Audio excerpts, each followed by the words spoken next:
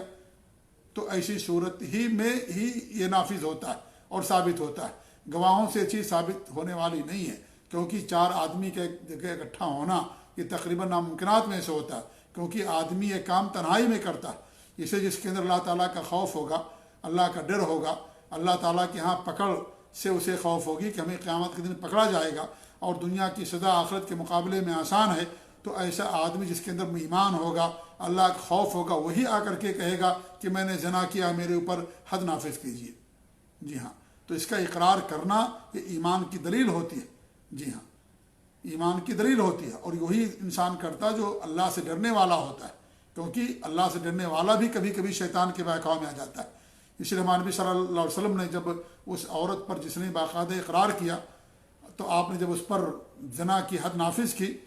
تو کسی نے کہہ دیا کہ یعنی اس کی کوئی بات کہہ دی، تو ہمارے نبی نے کہا کہ ایسی توبہ کی ہے کہ اگر مدینے کے 70 لوگوں پر تقسیم کر دیا جائے تو ان سب کی نجات کے لیے کافی ہو جائے گا، کیونکہ اقرار وہی آدمی یا اعتراف کرے گا جو سچے ایمان والا ہوگا، اللہ سے ڈرنے والا ہوگا، سچا مومن ہوگا، وہی ایسا کرے گا، ورنہ دوسرے لوگ جا کر کے نہیں کریں گے۔ اور اگر کوئی آدمی سے چیز سرزد ہو جائے اور وہ حاکم تک نہ جائے، توبہ کرے، امید ہے انشاءاللہ اللہ تعالیٰ اس کی توبہ قبول کر لے گا، اس کو معاف کر دے گا۔ لیکن اگر معاملہ پہنچ گیا حاکم تک تو زنا کی حد نافذ کرنا ضروری ہے۔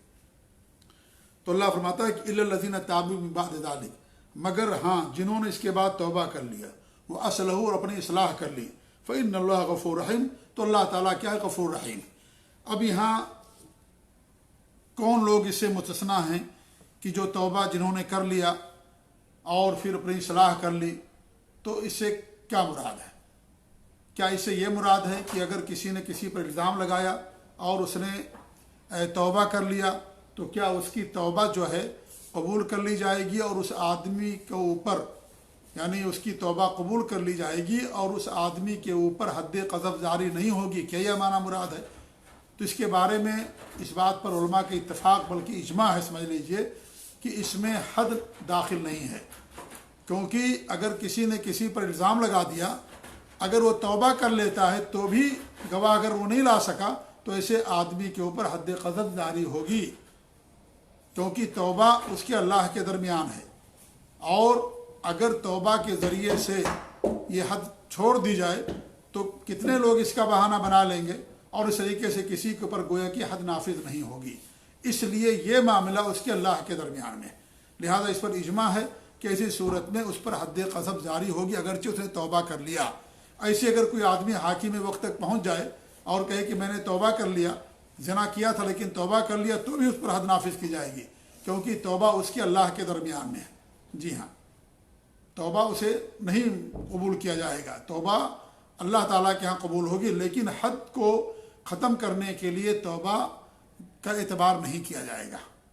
تو پہلی بات تو یہ معلوم ہوئی کہ اس میں حد قذف میں یہ داخل نہیں ہے، توبہ کرنے سے حد کے اوپر کوئی فرق نہیں پڑے گا۔ اب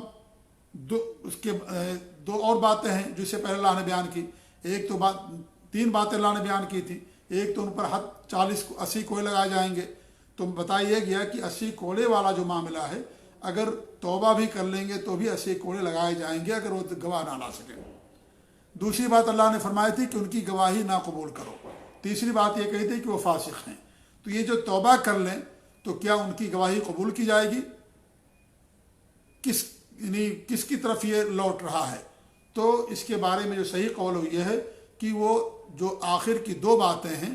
ان کی طرف لوٹایا جا رہا ہے، یعنی ان کی گواہی قبول کی جائے گی اور فسق کا وصف بھی ان سے ختم ہو جائے گا، یعنی فاسق نہیں لے جائیں گے جو سچی توبہ کر لیں گے۔ یہی صحیح قول ہے۔ جبکہ ایک قول یہ بھی ہے کہ ان کی گواہی جو ہے معتبر نہیں ہوگی، اور الا الذین تابوا سے مطلب یہ ہے کہ فسق ختم ہو جائے گا، توبہ کر لیں گے تو فاسق نہیں رہ جائیں گے وہ۔ لیکن سوال یہ ہے کہ جب فاسق نہیں رہے گے اور جب وہ عادل ہو گئے تو توبہ تو قبول ہونی چاہیے، گواہی قبول ہونی چاہیے۔ اسی لیے اس میں صحیح قول یہ ہے کہ ان کی گواہی قبول کی جائے گی اور ان سے فسق کا بھی جو وصف ہے وہ ختم ہو جائے گا، فاسق نہیں رہیں گے بلکہ عادل مانے جائیں گے، یہ مراد ہے، اور توبہ کرنے سے حد ختم نہیں ہوگی، کیونکہ یہ حقوق العباد کے اندر بھی ہے، اور پھر یہ لوگ اس کو بہانہ بنا کر کے اس طریقے سے اپنے آپ کو بچا لیا کریں گے، اس لیے توبہ کا معاملہ اللہ اس کے درمیان ہے۔ لیکن یہ جو گواہی کی بات، اس کی گواہی قبول کی جائے گی کہ انسان سچی توبہ کرتا ہے، اپنی اصلاح کرتا ہے، اور پھر مستقبل میں اس طرح کی چیزوں سے بچتا ہے اور احترام کرتا ہے، زنا کا الزام نہیں لگاتا، اور اس طریقے سے وہ دین پر مکمل طور سے کاربند ہوتا ہے، تو ایسی صورت میں اس کی توبہ قبول ہوگی اور اس کی گواہی بھی قبول کی جائے گی، اور وہ فسق کے دائرے سے نکل جائے گا، اور اس پر فسق کا الزام نہیں لگ رہے گا، بلکہ وہ عادل اور پکا اور سچا مومن کے زمرے کے اندر وہ انسان آ جائے گا۔ تو یہ کچھ باتیں ان دونوں آیتوں سے متعلق تھیں۔ اللہ تعالیٰ سے دعا ہے کہ اللہ رب العالمین۔ ہاں، یہاں پر ایک بات اور بتا دیں کہ امام ابن عثیمین رحمۃ اللہ علیہ فرماتے ہیں کہ اس کے تعلق سے کہ وَيَنبَغِي فِي مِثْلِ هَذَا أَن يُقَالَ، اس کے تعلق سے یہ بات کہنا یہ مناسب ہے کہ انه يرجع الى نظیر الحاکم، کہ وہ حاکم کی طرف یہ مسئلہ لوٹا دیا جائے، یا حاکم پر دار و مدار۔ فَإِذَا رَأَى مِنَ الْمَصْلَحَةِ عَدْمُ قبول الشہادہ، اگر مصلحت اس کے اندر ہے کہ اس آدمی کی شہادت کو قبول نہ کرے،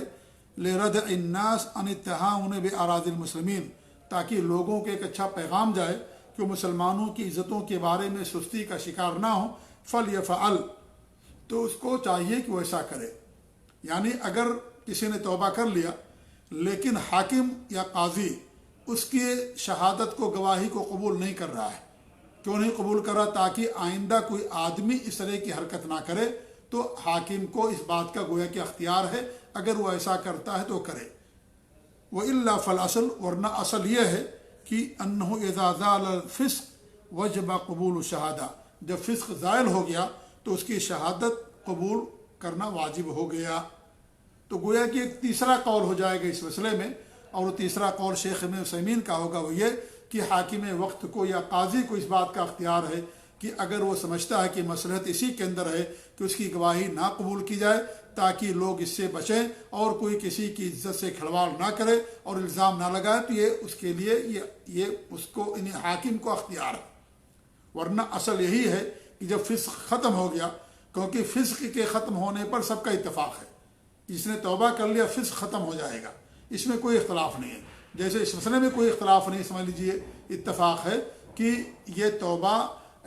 حد کو ختم نہیں کرے گا، اس پر گویا کہ شبہ اجماع ہے۔ ایسے اس بات پر گویا کہ اتفاق ہے کہ توبہ کر لینے سے فسق ختم ہو جائے گا، تو جب فسق ختم ہو گیا تو گواہی بھی معتبر ہونی چاہیے، لہٰذا یہی صحیح قول اس کے اندر کہ اس کی گواہی بھی قبول ہوگی، اور فسق کا وصف ختم ہو جانے سے وہ اس کی گواہی معتبر مانی جائے گی۔ اللہ رب العالمین ہم سب کی حفاظت فرمائے، اور اللہ رب العالمین ہم سب کو دین پر قائم رکھے، آمین۔ جزاکم اللہ خیر، والسلام علیکم ورحمۃ اللہ وبرکاتہ۔